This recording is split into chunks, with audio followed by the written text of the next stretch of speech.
Okay, good morning class. So before we start, I have here our learning objectives for today's lesson.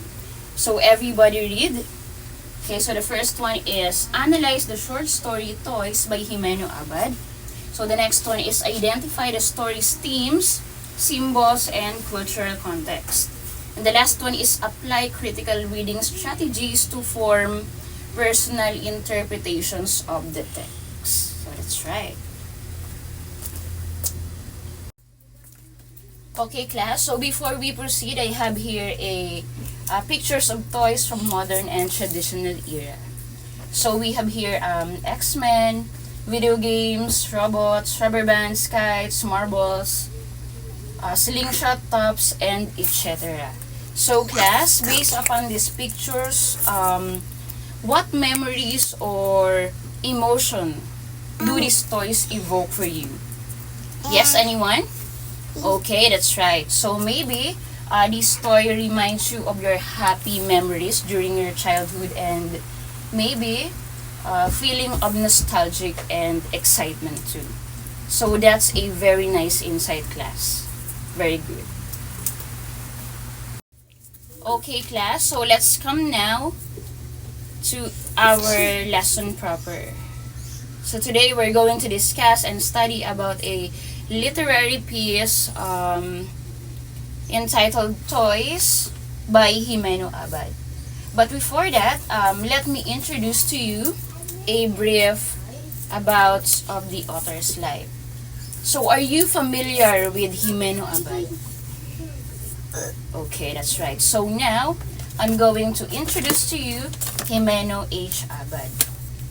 So Dr. Jimeno Abad is a Filipino poet, literary critic, scholar, historian, and writer who was named a National Artist for Literature in 2022.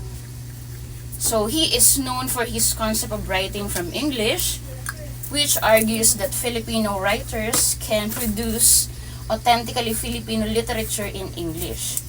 So in his work, includes the poetry collection Toys on 2023, In Another Life in 1976, and The Space Between in 1985, as well as the anthologies Man of Earth 1989, A Native Clearing 1993, and A Habit of Shores in 1999.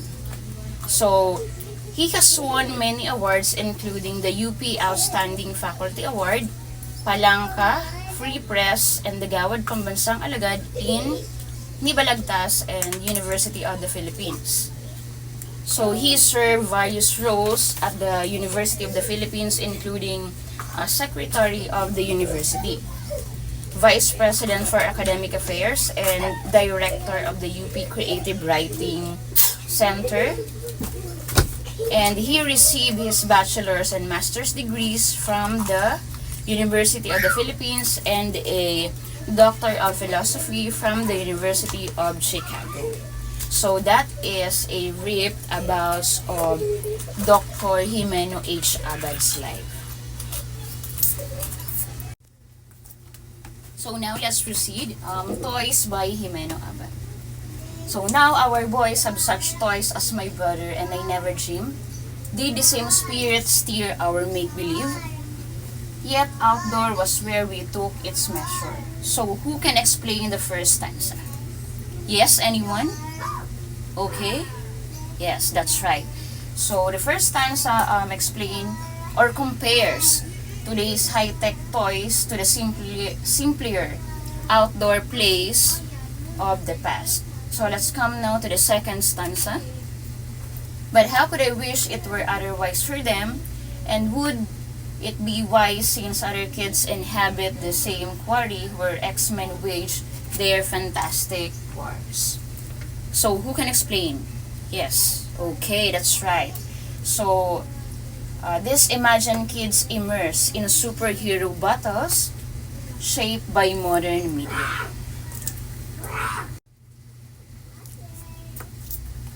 Okay, let's come now to the third stanza. But those video games, those robots, armaments of glory, sirens of terror, must shoot their eyes in our politics and scavenge for hope in the worst rubble. So anyone can explain? Yes?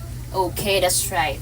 So this stanza describes video games and robot as a reflecting a chaotic, violent world. So the next one is, some things amiss or toys perhaps have changed their meaning.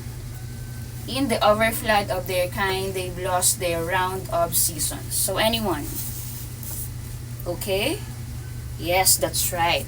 So this stanza laments the loss of toys tied to nature's rhythm. So it replaced by overwhelming abundance.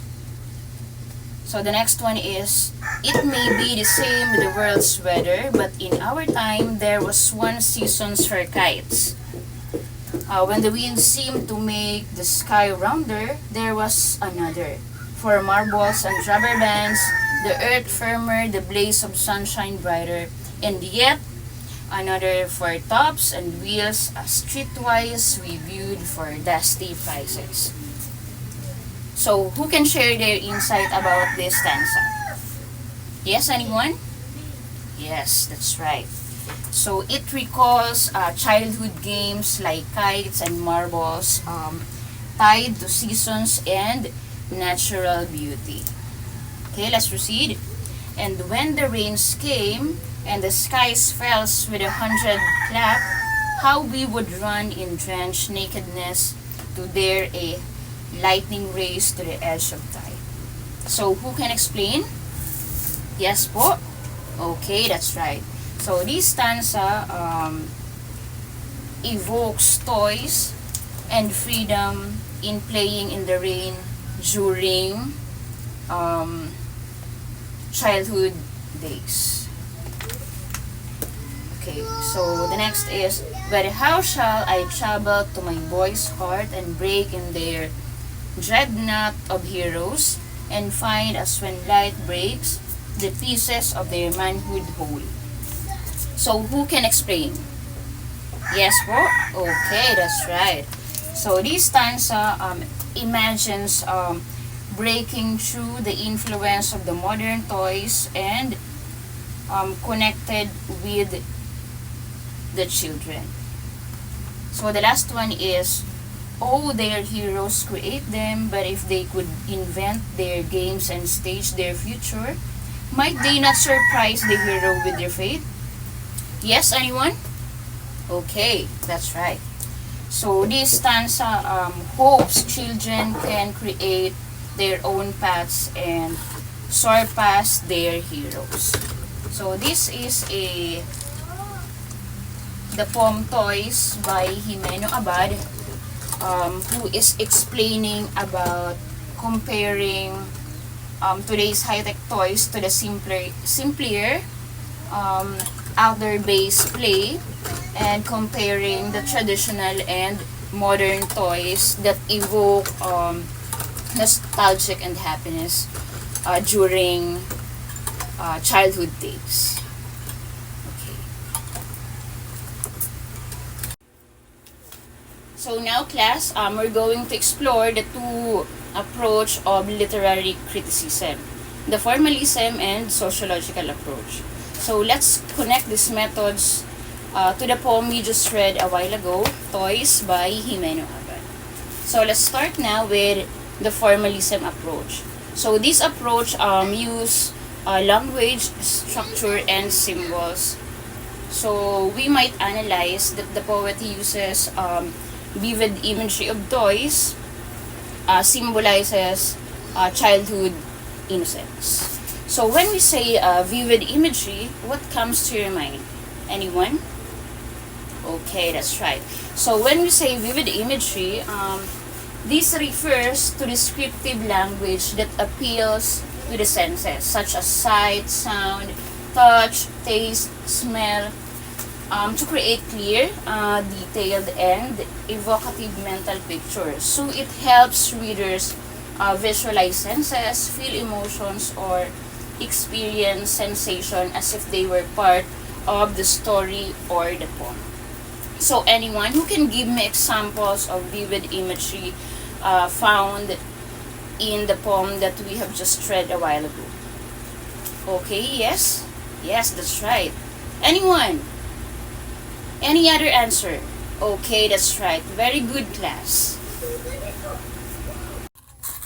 Okay, so let's come now with the sociological approach. So these methods examine societal influences and cultural context. So for instance, in these poem toys, so this addresses social issues such as the loss of innocence and the impact of it in the society.